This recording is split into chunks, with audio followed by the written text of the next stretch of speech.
નમસ્કાર મિત્રો, આપ સર્વેનું વર્લ્ડ ઇન બોક્સ પર હાર્દિક સ્વાગત છે. દોસ્તો, આપણો રેગ્યુલર ડેઇલી કાર્યક્રમ એટલે world in box GPSC destination કાર્યક્રમ, અને આ કાર્યક્રમમાં આપણે પ્રિલિમ્સને ધ્યાનમાં રાખીને તમને ઉપયોગી થાય એવા ખૂબ જ આઈએમપી સિલેક્ટિવ કરંટ અફેર્સના ટોપિક્સને આપણે અહીંયા રેગ્યુલરલી ડિલિવર કરીએ છીએ. દોસ્તો, તમે આ લેક્ચરનું આખું પ્લેલિસ્ટ વર્લ્ડ ઇન બોક્સની યુટ્યુબ ચેનલ ઉપર પણ મેળવી શકો છો, અને સાથોસાથ અમે આ લેક્ચર ઇન્સ્ટાગ્રામ પર પણ ડેઇલી બેઝ ઉપર અપલોડ કરીએ છીએ. આજનો આપણો જે મુખ્ય ટૉપિક છે એ જૂન જુલાઈમાં ચર્ચામાં રહેલા, ધ્યાનમાં આવેલા ભારતના અન્ય દેશો સાથેના કેટલાક આઈએમપી સૈન્ય અભ્યાસો ઉપરનો છે. અને આપણે આપણા આજના લેક્ચરમાં 3 આઈએમપી સૈન્ય અભ્યાસો પર ચર્ચા કરવાની છે. એમાં એક જાપાન સાથેનો જીમેક્સ એક્સરસાઇઝ છે, એક અમેરિકા સાથેનો સેલ્વેક્સ એક્સરસાઇઝ છે, અને ભારત અને ફ્રાન્સે થોડા સમય પહેલાં બંગાળની ખાડીમાં એક સંયુક્ત નૌસેના અભ્યાસ કર્યો, તો આપણે એની પણ વિગતે ચર્ચા કરવાની છે. તો સૌથી પહેલાં આપણે જીમેક્સ ઉપર ચર્ચા કરીએ. તો ભારત અને જાપાન દોસ્તો ઘણા લાંબા સમયથી અને ઐતિહાસિક ધોરણે પણ તમે જુઓ તો બંને એકબીજાના સારા સહયોગી ભાગીદાર દેશો સાબિત થયેલા છે. તો ભારત જાપાન બંનેની સુરક્ષા જરૂરિયાતોને ધ્યાનમાં રાખીને પણ એકબીજાને મદદરૂપ થાય છે, અને એને અનુસંધાને ભારત જાપાન વચ્ચે આર્મી, નેવી, વાયુસેના તમામ અલગ અલગ પાંખોની જોઈન્ટ મિલિટરી એક્સરસાઇઝ આપણને જોવા મળી છે.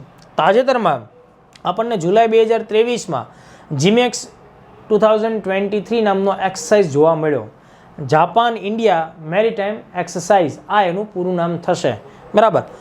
તો હવે આ આયોજન વિશે આપણે શું ધ્યાનમાં રાખવાનું? એક તો એ 11મી આવૃત્તિ છે, અને આ પ્રકારની નેવીની જે જોઈન્ટ એક્સરસાઇઝ છે એ 2012થી શરૂ થયેલી છે. એટલે જીમેક્સની શરૂઆત 2012થી થયેલી, અને આ 11મી આવૃત્તિ છે. એટલે રેગ્યુલરલી દર વર્ષે આપણને આ એન્યુઅલ બેઝ ઉપર એનું આયોજન જોવા મળે છે. બીજી એક અગત્યની વાત કે આ જીમેક્સનું આયોજન ક્યાં થયું? તો ભારતમાં થયું, બંગાળની ખાડીમાં. બંગાળની ખાડીમાં આંધ્રપ્રદેશ રાજ્ય છે, બરાબર, બંગાળની ખાડી સાથેની સીમા ધરાવે છે. અગત્યનું બંદર છે વિશાખાપટ્ટનમ. તો આ લોકેશન પણ ધ્યાનમાં રાખવા, કારણ કે ભૂતકાળમાં આ પ્રકારના ક્વેશ્ચન્સમાં લોકેશનની પણ અગત્યની ભૂમિકા સાબિત થયેલી છે. તો આટલી વિગત તમારામાં ધ્યાનમાં રાખવાની. હવે જનરલી ભારત તરફથી કયા કયા સંસાધનો એમાં ભાગ લીધો, આવું આપણને પૂછાતું ન હોય, પણ અહીંયા જે સંસાધનોએ ભાગ લીધો છે એ તમને ઇન્ડિવિડ્યુઅલ ક્વેશ્ચન તરીકે પૂછી શકાય, એટલા માટે આપણે એની ચર્ચા અહીંયા થોડી કરી લઈએ.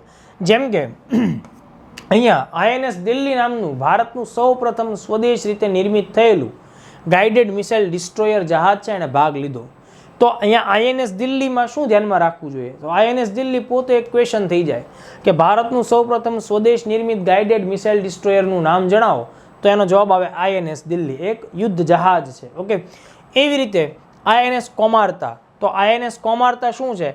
એન્ટી સબમરીન કોર્વેટ છે. કોર્વેટ એટલે શું? નાનું જહાજ, લડાઈ માટે ઉપયોગમાં આવતું નાનું એવું જહાજ, સ્મોલ સાઇઝ જહાજ છે, બરાબર. પણ એનું મેઇન પર્પઝ શું છે? એન્ટી સબમરીન, એટલે દુશ્મનની સબમરીનને સમુદ્રના અંદર શોધી કાઢવી અને એને તોડી પાડવી. તો કોમારતા કોર્વેટ છે. આઈએનએસ શક્તિનો અહીંયા ઉપયોગ થયો, એ શું છે? એક સબમરીન છે. તમને બસ આટલી વસ્તુનો ખ્યાલ હોવો જોઈએ કે આઈએનએસ શક્તિ છે એ એક પ્રકારની સબમરીન છે. P8I પોસાઇડન 8I, આ શું છે? તો કે આ એક પ્રકારનું મેરીટાઈમ હેલિકોપ્ટર છે, જે ભારતે અમેરિકા પાસેથી મેળવેલું છે. એવી રીતે ડ્રોનિયર શું છે? તો કે ભાઈ ફાઇટર એરક્રાફ્ટ છે, જેનો ઉપયોગ નેવી દ્વારા થતો હોય. તો આ બધા સંસાધનોની બેઝિક ઇન્ફોર્મેશન તમને મળે, એટલા માટે મેં અહીંયા આ એંગલને ધ્યાનમાં લીધું. એવી રીતે જાપાન દ્વારા પણ લેવામાં આવ્યા હોય, પોતાના સંસાધનોનો ઉપયોગ થયો હોય, પણ એની અહીંયા આપણે જરૂર રહેતી નથી. ચાલો, તો એક આ વિગત ધ્યાનમાં રાખશું. હવે જ્યારે આપણે જીમેક્સનું આયોજન થયું અને એની ચર્ચા કરી, તો સાથોસાથ પ્રિલિમ્સમાં આપણે આપણી સુરક્ષા માટે એક બાબત એ પણ જોઈ લઈએ કે ભારત અને જાપાન બંને દેશ સાથે મળી અને બીજા કયા કયા સૈન્ય કવાયતો રેગ્યુલરલી કરતા હોય છે. તો જેમાં માલાબારનો સમાવેશ થાય. માલાબાર ખૂબ આઈએમપી. ઓકે, માલાબાર છે, એનું આયોજન આ જ વર્ષે થશે. માલાબારનું આયોજન આઈ થિંક ઓગસ્ટમાં જ થવાનું છે, એટલે ઓગસ્ટ સપ્ટેમ્બર આસપાસ. એટલે તમારી પ્રિલિમ્સ પહેલાં માલાબાર એક્સરસાઇઝ પણ ચર્ચામાં રહેશે, ત્યારે આપણે એને ડિટેલમાં સમજશું. પણ માલાબાર છે એ સમજો, એમાં 4 દેશોનો પરમેનન્ટ મેમ્બર્સ તરીકે હાલમાં સમાવેશ થાય છે. માલાબાર શરૂ થયું હતું ભારત અને અમેરિકા વચ્ચે. 15માં એમાં જાપાન જોડાણું, અને 2020થી 21થી ઓસ્ટ્રેલિયા પણ એમાં જોડાઈ ગયું. તો 4 દેશો કયા? ભારત, અમેરિકા, જાપાન અને ઓસ્ટ્રેલિયા આ 4 દેશો માલાબારના મેમ્બર છે પરમેનન્ટ. આ વસ્તુ પ્રિલિમ્સ માટે ઉપયોગી. શિન્યુ મૈત્રી, ભારત અને જાપાન બંનેની વાયુસેના સાથે મળી અને શિન્યુ મૈત્રી નામનો અભ્યાસ રેગ્યુલરલી કરે છે. અને એવી જ રીતે પૂછાયેલો ક્વેશ્ચન છે કે ધર્મા ગાર્ડિયન નામનો અભ્યાસ છે એ કયા કયા દેશો વચ્ચે જોવા મળે છે? તો ભારત અને જાપાન વચ્ચે. આ એક પ્રકારનો મિલિટરી એક્સરસાઇઝ છે જેને આપણે ધર્મ ગાર્ડિયન અથવા ધર્મા ગાર્ડિયનના નામથી ઓળખીએ. તો આ એક IMP વિગત આપણે ધ્યાનમાં રાખી. ત્યારબાદ આપણે સાલ્વેક્સ જૂન જુલાઈ 2023માં આયોજિત ભારત અને અમેરિકાનો સંયુક્ત કવાયત છે અને આપણે ધ્યાનમાં રાખીશું. તો જુઓ, ભારત અને અમેરિકા બંનેની નેવી, બરાબર, બંનેની નૌસેના છે એને સાથે મળી અને આ એક્સરસાઇઝ કરેલ છે. સાલ્વેક્સનું પૂરું નામ પહેલાં આપણે ચેક કરી લઈએ. Salvage and explosive ordnance disposal EOD exercise, એટલે કે બચાવ અને વિસ્ફોટક પદાર્થો શોધી કાઢી અને એનાથી કેવી રીતે બચાવી શકાય એ પ્રકારનો ટ્રેનિંગ સેશન છે એ બંનેને નેવીએ હાથ ધર્યો. તો અગેન જે એંગલ ધ્યાનમાં રાખવાનો છે તે કે આનું આયોજન સ્થળ કયું છે? તો કે ભાઈ ભારત. ભારતમાં ક્યાં? તો કે ભાઈ દક્ષિણ ભારતમાં કેરળ રાજ્યમાં કોચી છે, કોચી બંદરે આ આખું આયોજન આપણને જોવા મળ્યું. 2005થી બંને દેશો સાથે મળી અને આ સાલ્વેક્સ કાર્યક્રમ અથવા તો અભ્યાસ છે એની પર રેગ્યુલરલી કામ કરે છે. 2005થી ભારત તરફથી INS નિરીક્ષક જહાજ છે એણે અહીંયા ભાગ લીધો. તો આટલા ફેક્ટ્સ તમારા માટે આ પ્રિલિમ્સને ધ્યાનમાં રાખીને ઇનફ થાય, બરાબર. હવે જુઓ, જેમ આપણે હમણાં પહેલી વાત કરી કે ભાઈ ભારત અને જાપાનના સંયુક્ત અભ્યાસો, એવી રીતે ભારત અને અમેરિકા. તો માલાબાર તો કોમન છે, જે જાપાન સાથે તે કોમન આવશે અને અમેરિકા સાથે કોમન આવશે. એટલે અહીંયા અમે માલાબાર લખ્યું નથી, પણ તમારે એ વસ્તુને ધ્યાનમાં રાખવાની. ભારત અમેરિકા વચ્ચેના જે મુખ્ય સૈનિક કવાયતો છે એમાં ટાઈગર ટ્રાયમ્ફનો સમાવેશ થાય, જે ટ્રાય સર્વિસ મિલિટરી એક્સરસાઇઝ છે. મતલબ કે એમાં આર્મી, નેવી, બરાબર, એરફોર્સ બધાની ટુકડીઓ ભેગી થઈ એટલે કે ટ્રાય સર્વિસ એક્સરસાઇઝ છે. તો 30 એવા કવાયત છે જેનું નામ છે ટાઈગર ટ્રાયમ્ફ, ભારત અને અમેરિકા વચ્ચે. એવી રીતે યુદ્ધ અભ્યાસ નામનો એક અભ્યાસ આયોજિત થાય છે બંનેની મિલિટરી વચ્ચે. વજ્ર પ્રહાર છે એ પણ બંનેની મિલિટરી વચ્ચેનો એક મિલિટરી અભ્યાસ છે. તો આ બધા ફેક્ટ્સ તમે લોકો ખાસ ધ્યાનમાં રાખતા રહેજો. હવે જુઓ, ભારત અને ફ્રાન્સ એમની વચ્ચે પણ હમણાં જ તાજેતરના સમયમાં આપણને જોઈન્ટ મિલિટરી નેવલ એક્સરસાઇઝ જોવા મળ્યો, બરાબર. તો આ જૂન 2023ની ઘટના છે. બંગાળની ખાડીમાં બંને દેશોએ સાથે મળી અને આ આયોજનને પાર પાડ્યું. તો ભારત વતી ગાઇડેડ મિસાઇલ ડિસ્ટ્રોયર જહાજ છે INS રાણા અને પેટ્રોલિંગ વેસલ છે સુમેધા, આ બંને ભાગ લીધો હતો. પણ યાદ રાખજો, આ આયોજન બંગાળની ખાડીમાં થયેલું છે. હવે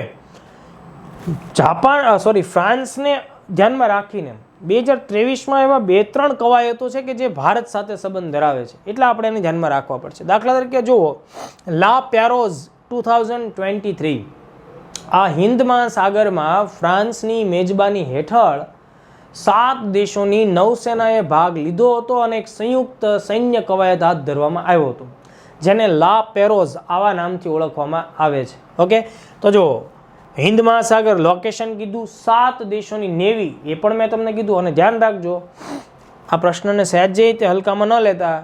ભૂતકાળના પેપર્સમાં 7, 9, 11 દેશો જ્યારે સાથે મળીને કોઈ મિલિટરી અભ્યાસ કરતા હોય છે તો એના નામ છે એ પ્રિલિમમાં પૂછાયેલા છે ઓપ્શન્સની અંદર, એટલે એ બાબતે એકદમ કેરફુલ રહેજો. અહીંયા આ લા પેરોઝમાં ભાગ લેનારી જે નેવી છે, બરાબર, જો આ ઘટના જૂન 2023ની જ છે એટલે આપણે એને ધ્યાનમાં રાખવી પડશે. સોરી, આ ઘટના આઈ થિંક માર્ચ આસપાસની છે, એટલે ટૂંકમાં છે 2023ની, એટલે આપણે એને ધ્યાનમાં રાખવી પડશે.